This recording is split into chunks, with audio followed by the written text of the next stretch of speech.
레위기 23장 1절에서 14절입니다. 여호와께서 모세에게 말씀하여 이르시되 이스라엘 자손에게 말하여 이르라. 이것이 나의 절기들이니 너희가 성회로 공포할 여호와의 절기들이니라. 엿새 동안은 일할 것이요 일곱째 날은 쉴 안식일이니 성회의 날이라. 너희는 아무 일도 하지 말라. 이는 너희가 거주하는 각 처에서 지킬 여호와의 안식일이니라. 이것이 너희가 그 정한 때에 성회로 공포할 여호와의 절기들이니라. 첫째 달 열 나흔 날 저녁은 여호와의 유월절이요 이달 15째 날은 여호와의 무교절이니 이래 동안 너희는 무교병을 먹을 것이요 그 첫날에는 너희가 성회로 모이고 아무 노동도 하지 말지며 너희는 이래 동안 여호와께 화제를 드릴 것이요 일곱째 날에도 성회로 모이고 아무 노동도 하지 말지니라. 여호와께서 모세에게 말씀하여 이르시되 이스라엘 자손에게 말하여 이르라. 너희는 내가 너희에게 주는 땅에 들어가서 너희의 곡물을 거둘 때 너희의 곡물의 첫 이삭 한 단을 제사장에게로 가져갈 것이요 제사장은 너희를 위하여 그 단을 여호와 앞에 기쁘게 받으심이 되도록 흔들되 안식일 이튿날에 흔들 것이며 너희가 그 단을 흔드는 날에 1년 되고 흠없는 숫 양을 여호와께 번제로 드리고 그 소재로는 기름 섞은 고운 가루 10분의 2 에바를 여호와께 드려 화제로 삼아 향기로운 냄새가 되게 하고 전제로는 포도주 4분의 1 흰을 쓸 것이며 너희는 너희 하나님께 예물을 가져오는 그날까지 떡이든지 볶은 곡식이든지 생 이삭이든지 먹지 말지니 이는 너희가 거주하는 각 처에서 대대로 지킬 영원한 규례니라. 아멘. 어제까지 우리가 하나님 앞에 예배할 때 어떤 제물들 또 어떤 제사장의 자세와 상태로 나아가서 예배해야 되는지를 배웠습니다. 흠이 없는 것으로 해야겠죠. 제물들 중에는 특별히 이제 화목제 중에 자원제와 서원제, 자원제, 서원제, 감사제 세 가지가 있었거든요. 그 중에 자원제와 서원제를 말했습니다. 화목제만 말한 것은 다른 제사, 번제, 소제, 속제제, 속건제는 예외가 없어요. 흠이 없는 것으로만 드려야 돼요. 예외 없이. 근데 화목제 중에는 흠이 있는 것으로 드릴 수 있었어요. 어떤 지체가 더하거나 덜한 거. 근데 물론 화목제도 흠이 없는 것 드리는 게 규칙이에요. 그런데 특별한 예외 규정을 둔 거죠. 흠이 있는 것 중에도 이렇게 덜하거나 지체가 더한 거는 드릴 수 있는 유일한 제사가 화목제 중에 감사제예요. 감사제. 서원제는 안 돼요. 그렇게 해서 특별한 규정들로 이렇게 감사해서 드릴 때는 지체가 흠이 있더라도 드릴 수 있다. 그런데 감사제 중에도 반드시 드려서는 안 되는 고안이 상했거나 거세 당했거나 이런 거 드리면 안 돼요. 제사는 이스라엘 사람들만 드릴 수 있는 거 아니에요. 이방인들도 이스라엘 사람들과 함께 거류하는 객들도 하나님 앞에 제사를 드릴 수 있었어요. 그들도 마찬가지로 드릴 때는 흠 없는 것으로 드려야 돼요. 이것은 내가 너희를 애굽에서 인도하여낸 여호와이며 너희를 거룩하게 하는 여호와이니라 하면서 그 규정이 마무리되죠. 네. 그러니까 마음이 중요하죠. 하나님 앞에 예배 드릴 때는. 그러나 마음이 중요하다고 해서 형식은 아무렇게나 해도 되는 건 아니죠. 흠 있고 정말 문제 많은 그렇게 제물로 드리면서 하나님 마음만 받아주세요. 그건 온전하지 않죠. 마음이 있으면 형식도 그 마음을 반영할 수밖에 없잖아요. 우리가 하나님 앞에 예배 드릴 때 마음이 중요해요. 그런데 마음이 중요하다고 해서 형식은 아무렇게나 드려도 되는 건 아니에요. 언제나 마음이 있으면 우리의 형식도 하나님 앞에서 흠 없는 제물로 드리듯 그렇게 하나님 앞에 온전하게 드리려고 우리가 힘을 다해야겠죠. 네. 애굽에서 인도해내셨다라는 것은 구원의 하나님이죠. 그런데 너희를 거룩하게 하려고 그래서 하나님 앞에 거룩한 예배자로 하나님께 예배하고 하나님의 말씀에 순종하면서 거룩한 백성으로 살게 하려고. 그러니까 우리 그리스도인들은 구원이 목표가 아니에요. 구원도 그냥 구원이 아니에요. 구원 받았으니 끝이 아니에요. 구원, 출애굽은 애굽에서 건져내신 이유는 목적이 있는 구원이에요. 그게 뭐예요? 거룩한 성도의 삶을 살게 하시려고, 성화죠. 그래서 구원 받았으면 그 다음은 거룩한 하나님의 자녀답게 살아가는 성화의 삶을 살아가게 되는 것이죠. 거룩한 예배자, 또 거룩한 삶의 예배로 하나님 앞에 영광 돌리는 하나님의 백성답게 살려가는, 성화가 빠진 구원은 그건 성경적인 구원론이 아니죠. 그렇게 하나님 앞에서 어떻게 예배할 것인가 이야기했어요. 그리고 23장에 보면 이제 절기들이 나와요. 이스라엘의 절기들. 절기들 하면 레위기 23장하고 민수기 28장, 29장하고 두 군데를 비교해 보면 돼요. 레위기 23장, 그 다음 민수기 28장, 29장. 이 두 문단이 절기들에 대해서 쭉 정리해 놓았어요. 비교하면서 보시면 특별히 이제 민수기에서는 절기들에 드릴 제물들을 중심으로 포커스를 맞추면서 기술했고요. 레위기 23장에서는 그 절기들의 성격이랄지 또 어떻게 드려야 되는지 태도랄지 방식이랄지 이런 것들을 이야기하고 있습니다. 1절 보시면 여호와께서 모세에게 말씀하여 이르시되 이스라엘 자손에게 말하여 이르라. 제사장들이 중요한 역할을 하지만 모든 백성들도 같이 절기를 드리니까요. 이스라엘 자손들에게 여호와께서 모세에게 말씀하여 이르시되 이스라엘 자손에게, 이렇게 모세에게 말씀하시는데 회중들이 나오면 새로운 단락이 시작되는 거예요. 모세에게 말씀하여 이르시되 해놓고 회중들이 나오지 않으면 그것은 아직 새로운 단락으로 바뀐 게 아니에요. 그 단락 안에서 주제만 살짝 바뀐 것이죠. 네, 어쨌든 절기들, 이 모헤드라고 하는데요. 이 절기라는 것은 정해진 때, 모임 그런 뜻이에요. 어떤 특별한 정해진 때에 모이는 것들을 절기라고 하는 것이죠. 하나님께서 구별해 놓은 날들, 정해진 때들, 절기죠. 그런데 그러니까 이것은 이제 일상의 생활을 하다가 특별히 하나님께서 정해놓은 때를 기억하라는 거죠. 예. 그래서 주로 이제 중요한 구원의 역사적 사건과 연관되거나 또 일상의 농경사회니까요. 그러한 생활과 관련되어 있기도 해요. 우선 이 절기들은 성회로 공포할 것이다. 성회라는 것. 미크라 카데시, 코데시라는 말은 거룩하다는 뜻이고 미크라라는 말이, 카라라는 말이 부르다라는 뜻이에요. 그러니까 거룩하게 부르다, 부르면 모이겠죠?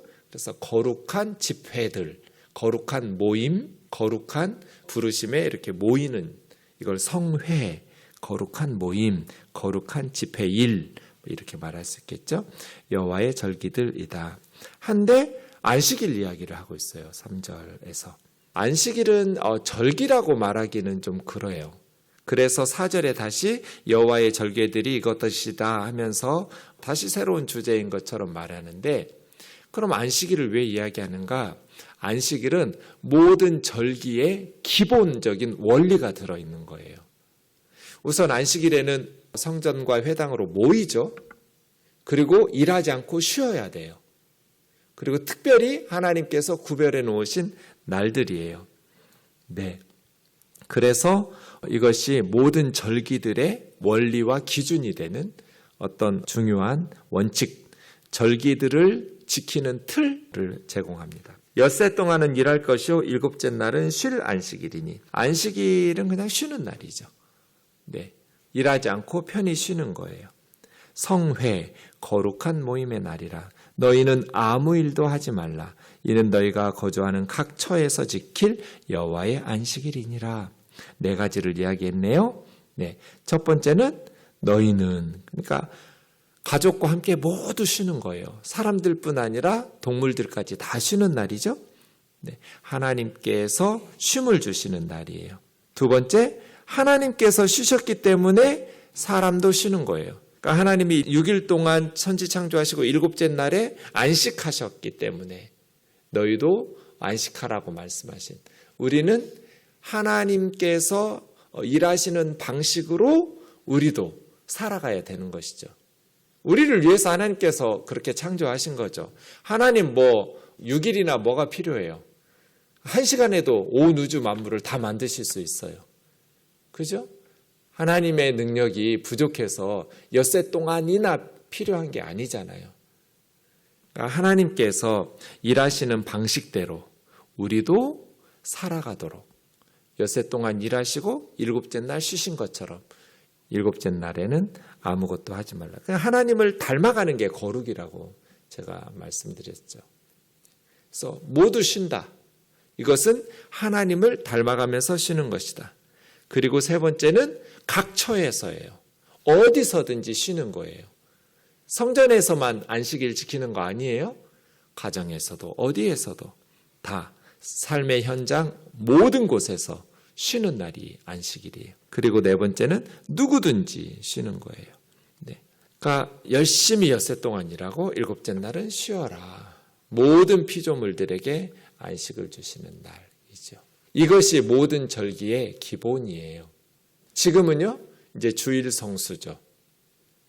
초대교회에서부터 신약성경에서부터 안식 후 첫날 부활하신 주님의 부활을 기념하면서 진정한 안식이 사망 권세를 깨뜨리고 부활하신 주일이니까 안식 후 다음 날, 원래 안식일은 토요일이에요.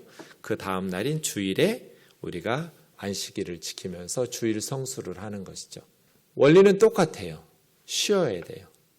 그래서 우리 믿음의 선배들이 가르쳐 주신 것처럼 사도들이 가르쳐 주신 것처럼 예배드리고 안식일에는 쉬면서 하나님을 예배하고 창조주 하나님, 구원의 주 하나님께 감사하면서 경배하고 또 성도들이 서로 교제하고 봉사하고 복음을 전하고 쉬는 날 주일 성수해야죠.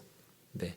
그래서 예전에는 세상 일 금하고 돈 사용하는 것도 절제하고 그런 정신은 저는 잘 가르쳤던 것 같아요. 지금 좀 이 주일 성수가 너무 해이해지지 않았나 하는 아쉬움이 있어요.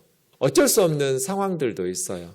주일에도 쉴 수 없는 농경사회에서는 믿음으로 결단하면 쉴 수 있었는데 이제는 직업이 3만 개가 넘어요. 우리나라에.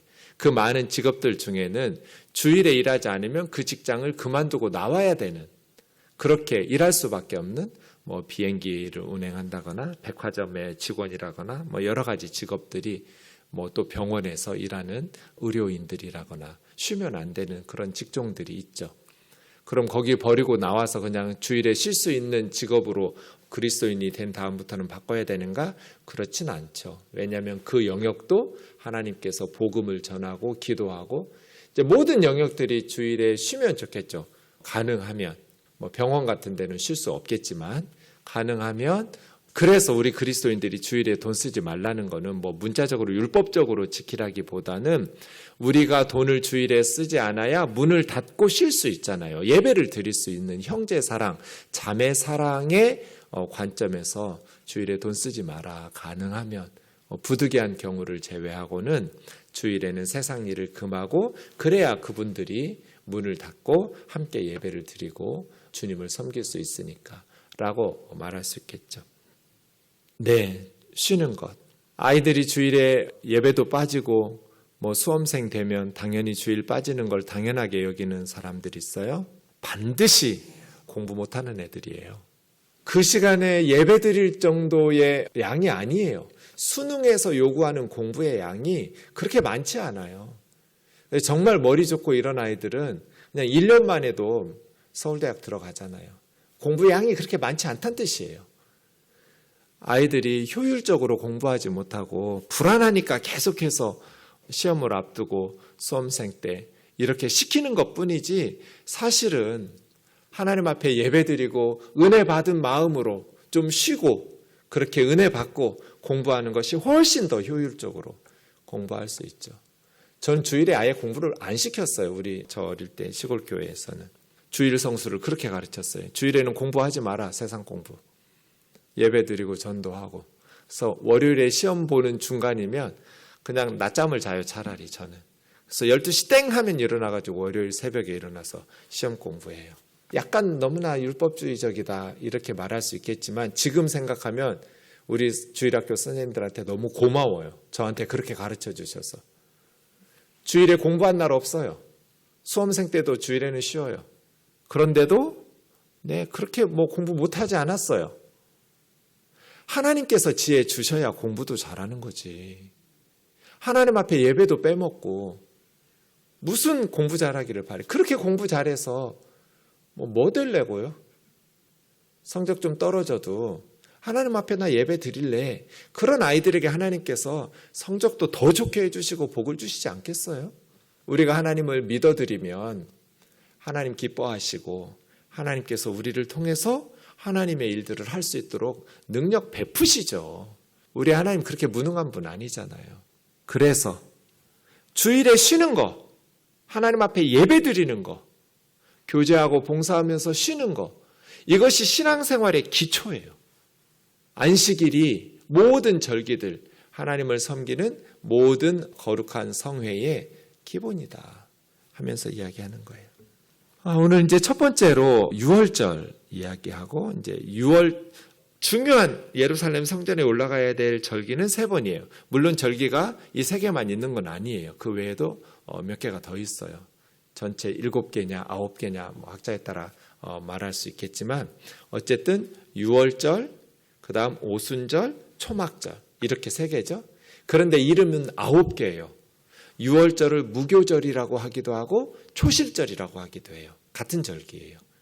그래서 유월절, 무교절, 초실절, 그 다음 유월절, 그 다음 이튿날부터 7주 동안 7번, 그래서 77절, 49일 지난 후죠. 77절이라고 하기도 하고, 오순절, 열순자예요. 그래서 50일, 49일 안식일식으로 하면 7번에서 77절이고, 10일 개념으로 하면 오순절이고요. 그때 이제 밀과 보리를 추수하기 때문에 맥추절이라고 하기도 해요. 같은 절기예요. 그 다음 가을에, 절기는 7월에 제일 많아요. 가을에. 7월이면 여름인데 왜 가을이라고 하시지 목사님이? 성경으로 하면 지금과 플러스 3개월 정도 해야 돼요. 그러니까 7월이면 10월, 11월에 걸쳐 있겠죠? 그건 가을이죠. 그래서 7월인 그때 이제 초막절, 장막절, 수장절이라고 하기도 해요. 그래서 유월절, 무교절, 초실절, 50일쯤 지나서 오순절, 77절, 맥추절, 그 다음 가을에 초막절, 장막절, 수장절. 수장은 이제 곡식을 저장한다는 거예요. 추수해서 저장하는 수장절.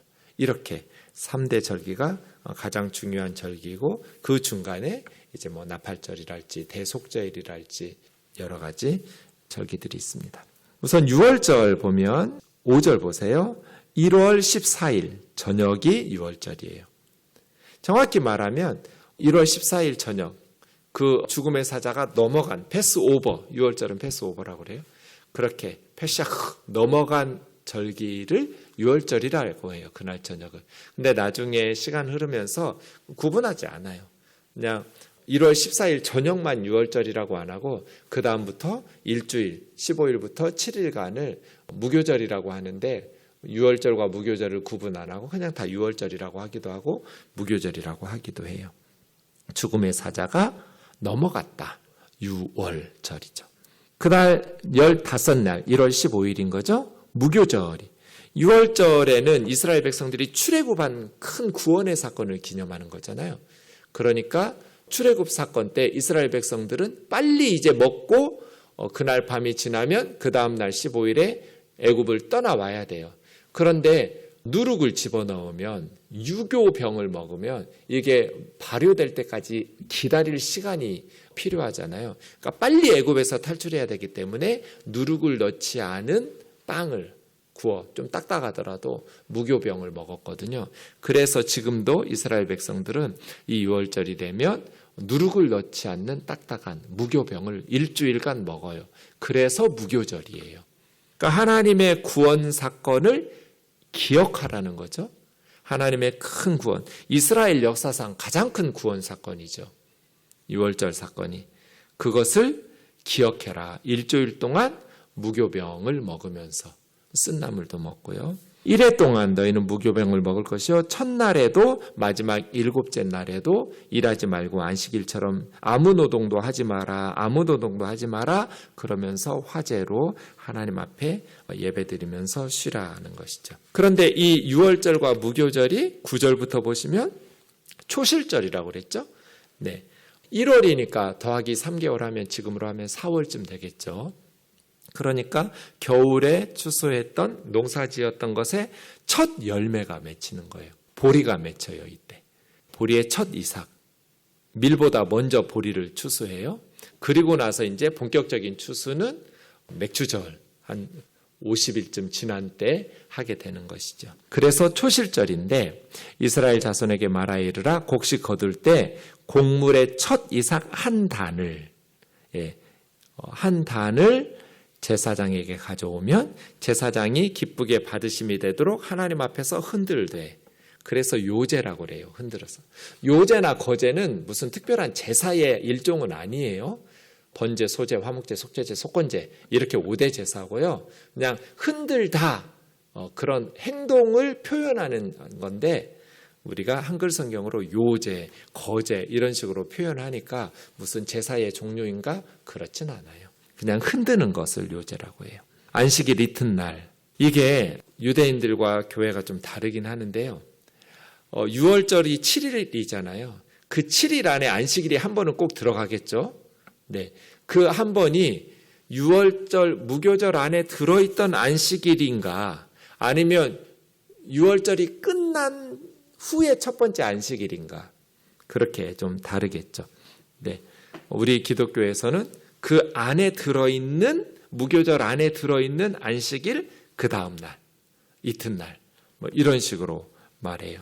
그런데 유대교에서는 1월 16일로 딱 못 박아 놓기도 해요. 기독교와 유대교가 좀 달라요. 그게 다르니까 오순절 날짜가 또 달라지겠죠. 그때로부터 7주 후니까요. 어쨌든 안식 후 다음 날, 이튿날 흔드는 이게 초실절 드리는 거예요. 그렇게 곡식만 드리는 것이 아니라 12절 보시면 숫양도 번제로 드리고 소제로는 기름 섞은 고운 가루 10분의 2 에바. 평소에 소제는 10분의 1 에바거든요. 네, 이때는 10분의 2 에바. 이렇게 소제를 2배로 드리는 거죠. 7리터 정도 되는 것이죠. 그렇게 하나님 앞에 화제로 삼아 향기로운 냄새가 되게 하고, 전제는 이제 부어 드리는 거예요. 포도주 4분의 1 흰, 4분의 1 흰은 0.9리터 정도로 써서 하나님 앞에 드리는. 그런데 14절이 중요해요. 하나님 앞에 예물을 가져오는 그날까지 떡이든지 볶은 곡식이든지 생이삭이든지 먹지 말라는 거예요. 그러니까 새로 익은 곡식은 먹을 수 없어요. 옛날 거 먹을 수 있죠, 작년 거는. 근데 초실절에 하나님 앞에 드리기 전에는 떡으로든지 볶아서든지 생으로든지 먹지 마라. 각처에서 대대로 지킬. 그러니까 뭐 하라는 거예요? 첫 번째 수확은 반드시 먼저 하나님께 드려라. 이건 뭐예요? 이것이 이 소산물이 하나님에게서 왔다는 신앙 고백이죠. 그리고 모든 수확물이 다 하나님의 것이라고 고백하는 거예요. 그러니까 주인이 먹지도 않았는데 종들이 먼저 먹으면 안 되잖아요. 그래서 하나님께 먼저 드리고, 사실은 이렇게 흔들어서 드린 것은 제사장의 몫이에요. 그렇게 하나님 앞에 먼저 드린 후에 그 다음 너희가 먹어라는 거예요. 이런 자세가 중요하죠. 우리에게 물질을 주시고 어떤 수확물을 주시는 분은 하나님이시다. 하나님께서 우리에게 이 모든 것을 주셨다라고 초실절처럼 하나님 앞에 한 곡식 한 단을 먼저 드리고, 하나님 앞에 드리기 전에는 내가 먹지 않는 그러한 마음의 자세, 그것을 통해서 우리는 하나님이 우리 삶의 주인이시고 하나님께서 이 모든 것을 나에게 베푸셨다는 신앙을 고백하게 되는 것이죠. 하나님의 주되심을 인정하고 고백하면서 우리의 삶 속에서 하나님과 함께 살아갈 수 있도록 우리에게 절기들을 주시는 것입니다. 기도하겠습니다. 사랑하는 하나님, 하나님께서 우리에게 가르쳐 주신 삶의 방식대로 살아가는 지혜를 허락하여 주옵소서. 엿새 동안 힘써 일하고 안식일에는 쉬라고 말씀하신 것처럼 우리가 주일에는 쉼을 누리고 우리뿐 아니라 모든 피조 자연 세계가 더불어 함께 하나님의 안식을 누리는 귀한 은혜를 허락하여 주옵소서. 존귀하신 주님, 첫 열매는 하나님 앞에 드리라고, 하나님 앞에 드리기 전에는 어떤 것도 먹지 말라고 말씀하신 것처럼 이 모든 것이 하나님께서 주인이시고 우리에게 주셨음을 고백하면서 내 삶의 주인이 하나님이심을 인정하고 고백하며 살아가는 우리 우면동 교우들 되게 하여 주옵소서. 예수님의 거룩하신 이름으로 기도하옵나이다. 아멘.